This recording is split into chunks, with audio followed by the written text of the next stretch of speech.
Lies, Damned Lies, and Statistics by Carson, published on C4SS on November 12, 2014. Remember that stupid We Are the 53% campaign? Were you hoping you'd seen the last of it? Sorry to disappoint you, but it's back.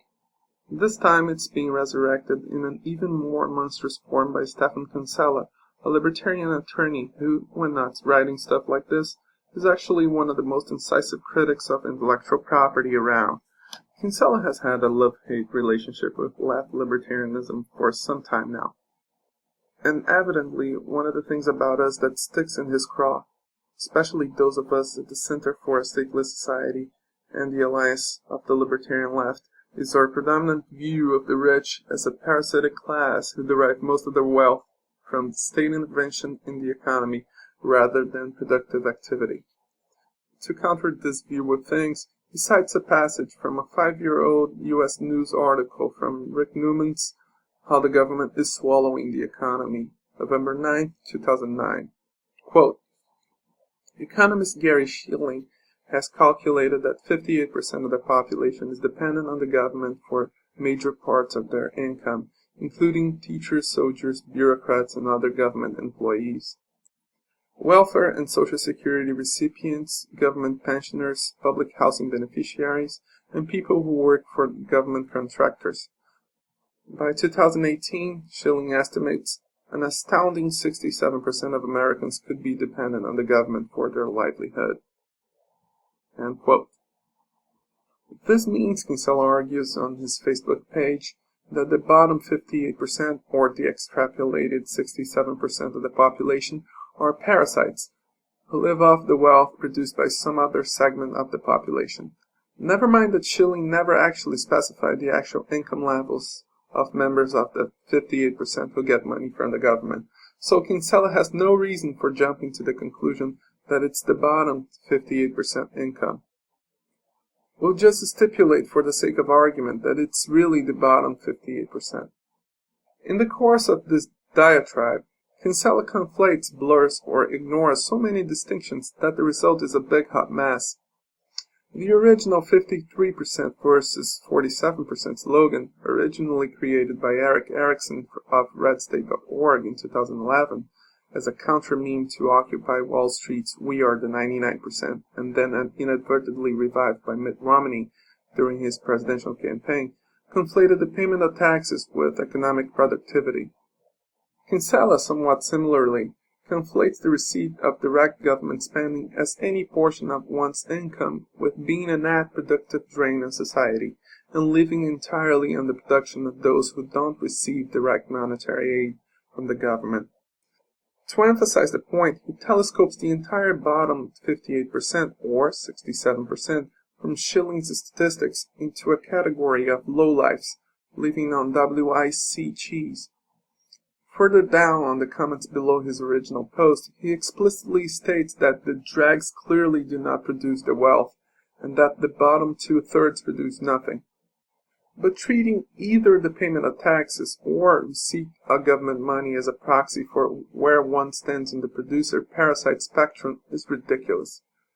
Commenter Kirsten Tynan points out the sheer absurdity of asserting that the bottom 2/3 of society literally produce nothing and live entirely on the output of the rest. Quote, I'm still trying to understand if by the bottom 2/3 produces nothing, we mean that people like timber workers, truck drivers, miners, construction workers, warehouse employees, electronic assemblers, etc. could just disappear and the world would go on pretty much as normal. If all of those people suddenly disappeared, how would an Apple or Microsoft campus get built? How would its products get built? How would they get delivered? But they should if the bottom 2/3 literally produces nothing, right? End quote. It would be amusing indeed to see how a Galt's Gulch society would organize all the logging, truck driving, mining, construction, etc., without that parasitic 67% holding back the geniuses on Wall Street and in the C-suites. The assertion that the 67% produce nothing is as pig-brained stupid as they claimed 3 years ago that the 47% pay no taxes.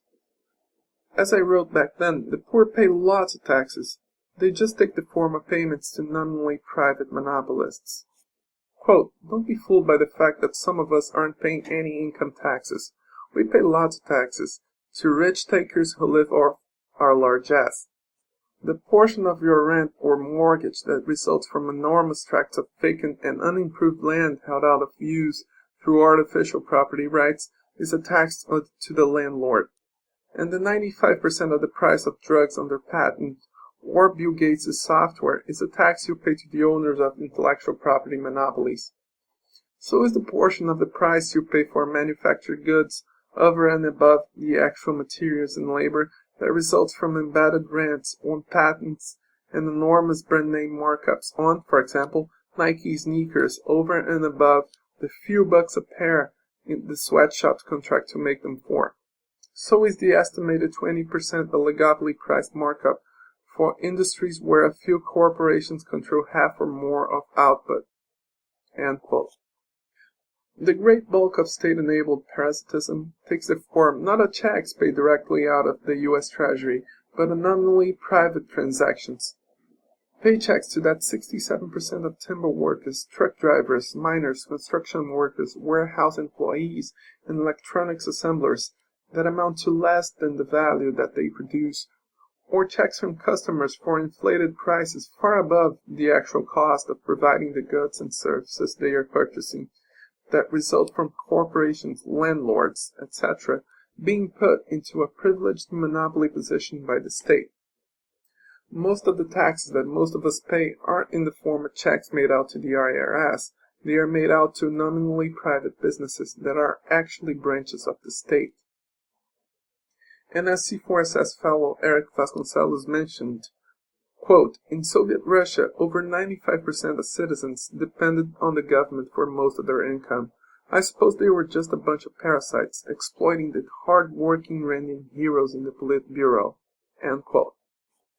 But what we've discussed so far isn't the only example of sloppy thinking in Vasconcelos' post. Take another look at the composition of that bottom 67% in Vasconcelos' U.S. News quote.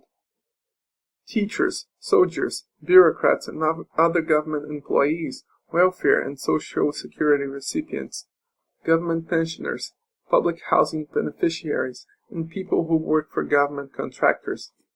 Let's break that down. First of all, welfare recipients are the category that at first glance looks like a prima facie case of parasitically living off government largesse funded by the others. But as above, it's conflating the payment of taxes to the nominal state and the receipt of nominally public funds with the real degree of exploitation and parasitism. I have repeatedly argued in column after column at C4SS that most of the upper class's extraction of wealth from society comes not from direct government transfer payments, but from corporations and landlords' private gouging of the public in their roles of worker, consumer, and tenant. The privileged classes transfer wealth upward from the producing classes to themselves through private taxation in the form of state-enabled monopoly rents from the front-end loader. When the resulting polarization of wealth becomes too economically and politically destabilizing, the state transfers a tiny fraction of it back downwards, with a teaspoon to the most destitute of the exploited, to increase aggregate demand somewhat and keep outright homelessness and starvation from reaching sufficient levels to bring the system down. Programs like welfare and food stamps, which by themselves are a small minority of total human services spending, amount to the capitalists using the state to clean up a problem they themselves created, acting through their state in the first place. By Vasconcelos' standard, it's parasitism when the government buys crutches for people, even though it worked in tandem with business to break their legs in the first place, and then adds insult to injury by subsidizing the crutch industry in the process. Second, including Social Security, which may well constitute a majority of the total government payments to the 67%, is especially disingenuous because Social Security is an entitlement funded entirely by payroll taxes on the recipient's own wage income over their working lifetime. What's more, under the terms of Reagan's Social Security reform, the revenue from the payroll tax increase was used over a period of about 20 years to offset the lost revenue from tax cuts for the rich.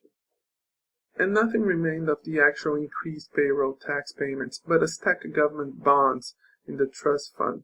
That means that over a 20-year period, in the name of keeping Social Security solvent, a major part of the tax burden was shifted directly from the super rich to payroll taxes on working people. Third, a good many of the categories in that list are taxpayer-funded positive externalities to big business.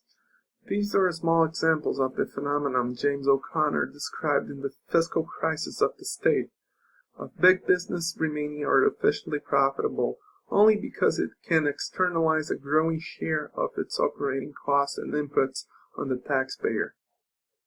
The state is being driven to larger deficits and a growing debt precisely because it takes an ever-increasing amount of direct and indirect subsidies to keep corporate capitalism profitable. The main function of teachers is to impart the skills and attitudes that will transform their budding human raw material into useful, compliant human resources for their employers. The first state public school systems were created in the mid-19th century when factories needed workers who would show up on time, obey orders, and line up to eat and piss at the sound of the bell. The public educational literature from the turn of the 20th century is full of explicit statements that the public schools exist to fit children into their niche in the social hierarchy.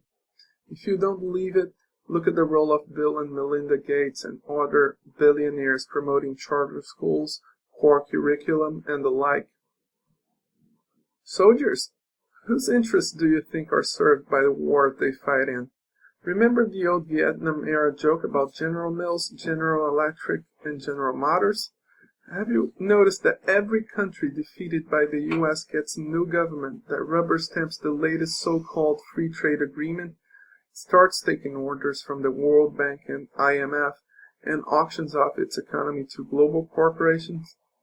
How much of the U.S. security policy is dedicated to maintaining U.S. access to the Persian Gulf and Caspian Sea oil basins, keeping the sea lanes open for oil tankers, and otherwise guaranteeing clean, safe, and abundant energy to the American corporate economy? And of course, the government contractors building all those subsidized highways that make giant corporations with large market areas artificially profitable against smaller, more efficient producers serving local markets, or promote urban sprawl and real estate interests at the expense of poor people whose neighborhoods are being destroyed by freeways. Stephen Vasconcelos should be fully aware of what my positions and those of other libertarian leftists actually are. I suspect he's fully aware that we believe looting and exploitation by the rich takes the form of monopoly rents and other forms of nominally private exchange, and not direct government transfer of revenue from the poor to the rich. No doubt he disagrees with that. If so, he should argue against our actual position, not disingenuously pretend that some idiotic statistic about the 67% is a response to what we actually believe. That was Lies, Damned Lies, and Statistics, written by Kevin Carson and read by Erick Vasconcelos. You've been listening to Feed 44, the official podcast channel of the Center for a Stateless Society. C4SS is an anarchist think tank and media center. For more information, please visit c4ss.org.